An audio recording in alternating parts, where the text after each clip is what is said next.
I've reached the optimal level of highness for this tutorial. Today we are just gonna be showing y'all boys how I cook up cover art in Photoshop. There's a whole bunch of different ways you can do this. I just wanted to show you guys my method, if you will, for cooking up. This one just got lobbed to me in the Discord. Someone needed some cover art and I was bored. I had some time, so I was like, you know what, I'll take a crack at it. So I'm basically just gonna try to break down these layers for y'all and see if I can kind of just explain this shit to you guys as, you know, as easily as I can, without getting too crazy. Alright, let's take a closer look. So this commission was for Trapstar K and Q Money. The track was called Cleaning Crew. I just imagine some like Dexter shit, you know, like just like a criminal cleaning up a crime scene, like cleaning crew like type shit. So I'd found the base picture, which let me go ahead and start taking off some of the layers. Damn, that's the original picture. If I'm not mistaken, I had found this on Pexels, which is a pretty decent site y'all boys should definitely be using if you're a graphic designer. You need them royalty-free images. Pexels is a great site.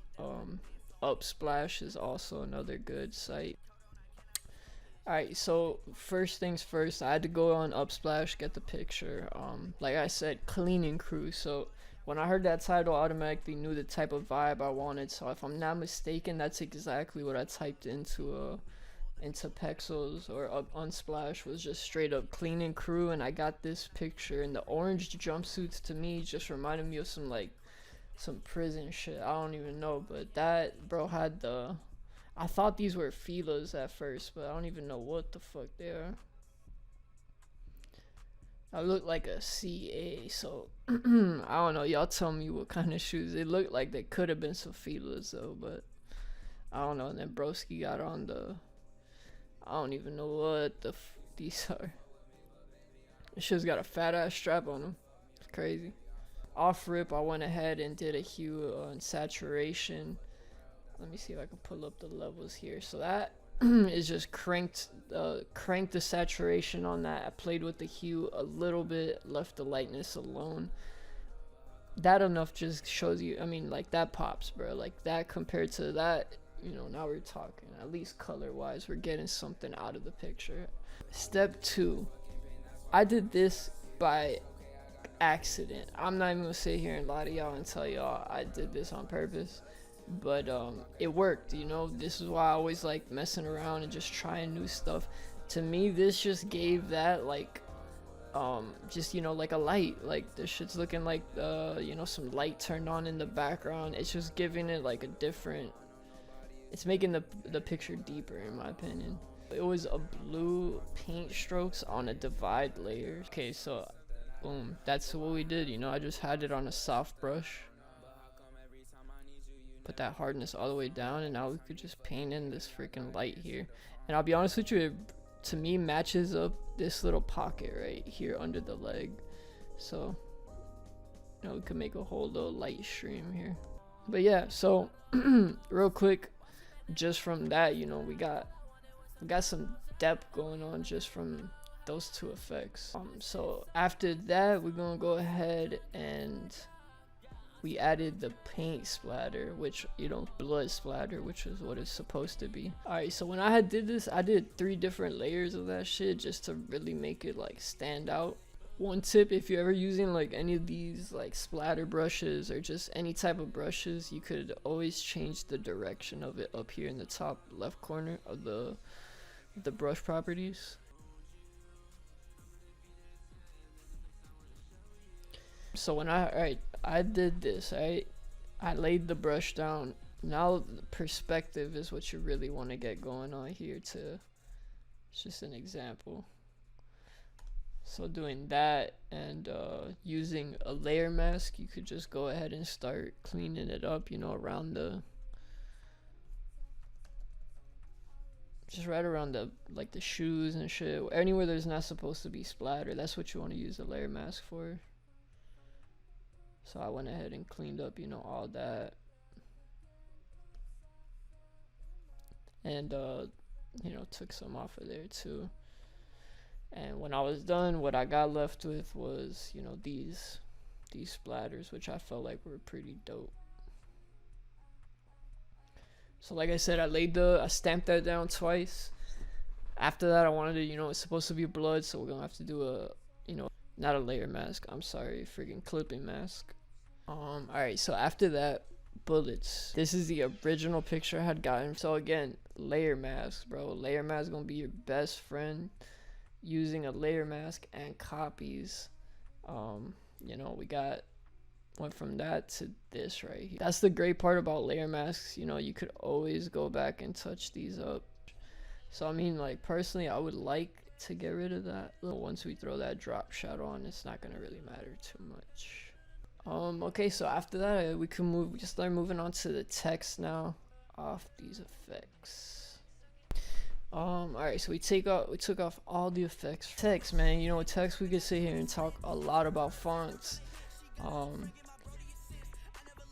I don't want to do that though. I do not like talking about fonts. I like fonts, but fonts give me headaches, bro. Like, just looking at them, I could look at them all day and I don't like it.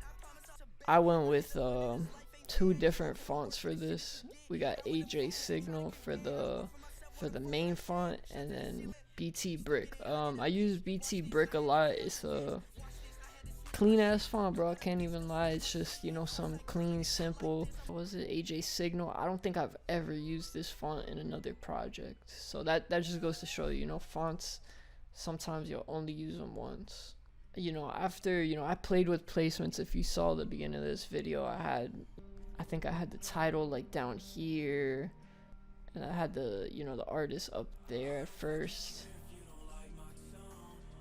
But yeah, you know, I had the titles and the names in different places. It took me a little while, but I eventually settled on this placement right here. I felt like it was the cleanest. It was, you know, it just made the most sense for the cover art. Here's where you could really, you know, start making text unique, is gonna be through the layer styles. Pattern overlay was like this green wavy, it's almost, I want to say it's a chrome, but I ended up going with like the green style. Kind of gave it like a money vibe, not necessarily exact copy of money, but just pretty similar. And we got the inner shadow that gave the text some depth. A green stroke just to kind of close everything off. The bevel kind of gives it that little like top part.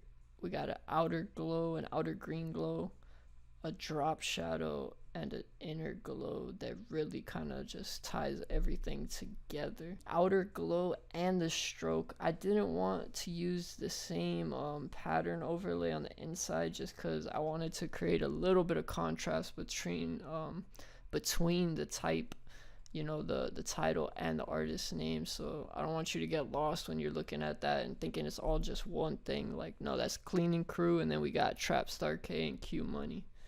Alright, man, yeah, like, just from that, we'll see what we got. That we had the text, the casings, the blood splatter, that background glow, and the hue and saturation. Alright, so after that, we have the cache. Now, this right here, all we did here really was a warp.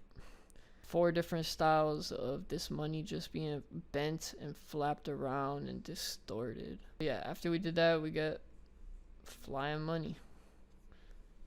Go ahead and close that. Now we're getting closer to our final product. After that, you don't always have to add it, but you know, for me, I'm always gonna fuck with it. The parental advisory logo. After that, what do we got? Photocopy overlay. This is what this looks like normally. Oh, okay, so this came from Flyerwork.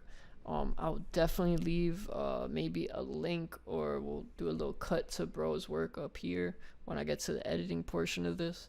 Flyerwork has some great assets if you're trying to get into graphic design. He's got textures, you name it, bro has his. But yeah, we settled on overlay, and now once I had finished here, I had everything is where I wanted to be.